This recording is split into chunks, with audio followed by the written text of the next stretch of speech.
Hello दोस्तों, कैसे हैं आप सब लोग। Welcome back to my channel.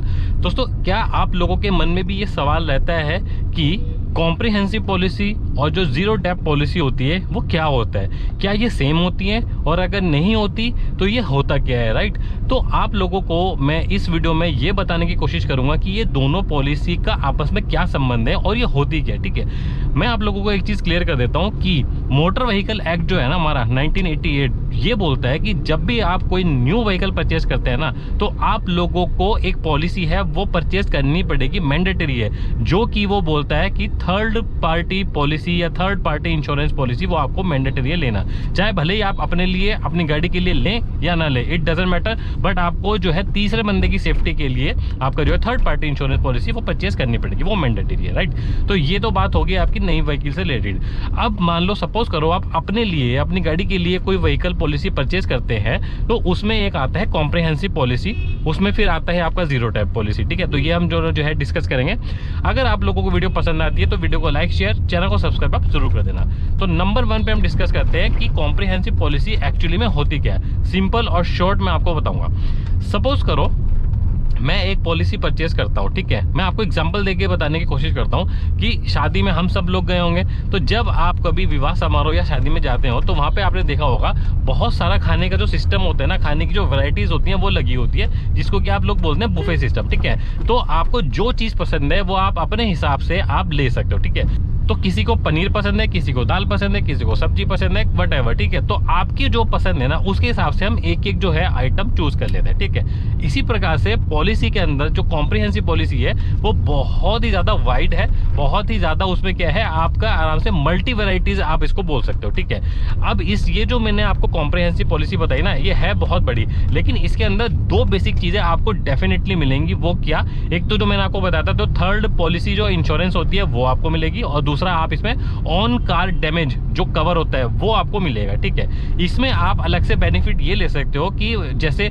Personal accident जो इंश्योरेंस होता है, जो कवरेज होती है, वो इसमें आप आराम से ले सकते हो, वो बेनिफिट ले सकते हो, ठीक है। ये तो बात होगी आपकी कॉम्प्रिहेंसिव पॉलिसी की। कॉम्प्रिहेंसिव पॉलिसी होती क्या है, अब हम डिस्कस करते हैं कि आपका जीरो डेप्रिसिएशन जो पॉलिसी है वो क्या होती है। देखो, जीरो डेप्रिसिएशन पॉलिसी कोई ऐसी अलग से पॉलिसी नहीं होती है, इसको आप अलग से सिंगल परचेज नहीं कर सकते, मतलब स्टैंड अलोन ये कोई पॉलिसी नहीं है। ये बेसिकली क्या है, ये एक अगर टेक्निकल वे में आपको बताऊं, ये एक एड ऑन है। जैसे मैंने आपको बताया कॉम्प्रिहेंसिव मैंने पॉलिसी ली, कॉम्प्रिहेंसिव पॉलिसीज में जो मैंने मल्टीपल बेनिफिट्स बताए, तो एक बेनिफिट ये हो गया जिसको टेक्निकली मैंने आपको बताया एड ऑन, वो आप एड ऑन कर सकते हैं जीरो डेप्रिसिएशन पॉलिसी, ठीक है। जीरो डेप्थ कवर आप इसको बोल सकते हो, वो आप इसमें ले सकते हो। अब मुद्दे की बात आती है कि जीरो डेप्थ जो आपका ये कवर है, ये जो एड ऑन है, ये एक्चुअली होता क्या है। देखो, सपोज करो गाड़ी का कुछ एक्सीडेंट वगैरह हो जाता है और मैं क्लेम करता हूं, राइट।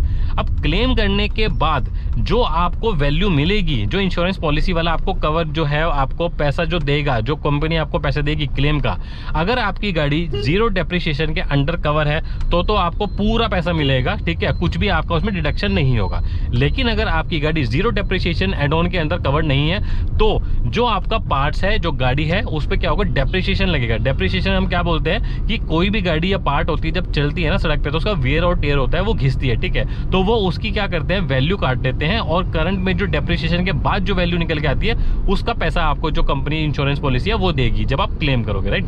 तो ये हो गया सिंपल सी इस बात को, ठीक है। अब जो डेप्रिसिएशन है ना, वो लेना जरूरी क्यों है। देखो, अगर आपको पूरा पेमेंट चाहिए, आपको ये नहीं चाहते हो कि कहीं से भी कुछ भी डेप्रिसिएशन लगे या कुछ भी पैसा कटे, तो आपको जो है एड ऑन लेना पड़ेगा जीरो डेप्रिसिएशन का। और अगर आपको कोई टेंशन ही नहीं है भाई, तो फिर आपको लेने की कोई उसका कुछ मतलब ऐसा कुछ खास वो नहीं है कि आप उसको ले सकते हो, ठीक है। तो ये हो गया आपका जीरो डेप्रिसिएशन, ठीक है। अब जो जीरो डेप्रिसिएशन है ना, ये एज एन एड ऑन है, कॉम्प्रिहेंसिव पॉलिसी के अंदर आप इसको ले सकते हो, जो मैंने आपको बेनिफिट बताया, अगर आप ये चाहते हो तो, राइट।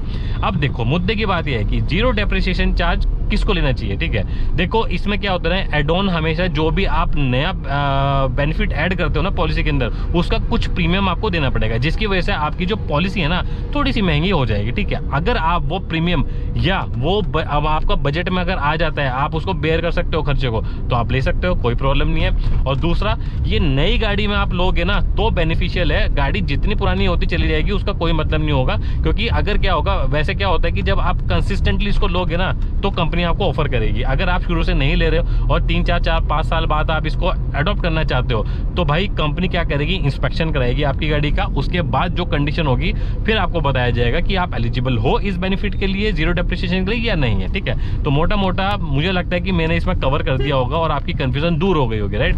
अगर आप लोगों का कुछ भी क्वेरी है तो आप मेरे को कमेंट सेक्शन में इसमें आराम से पूछ सकते हो। होप ये वीडियो आप लोगों के लिए कुछ इन्फॉर्मेटिव रही होगी। अगर आप लोगों को वीडियो पसंद आई है तो प्लीज वीडियो को एक लाइक शेयर, चैनल को सब्सक्राइब आप जरूर कर देना। Thank you so much. जय हिंद।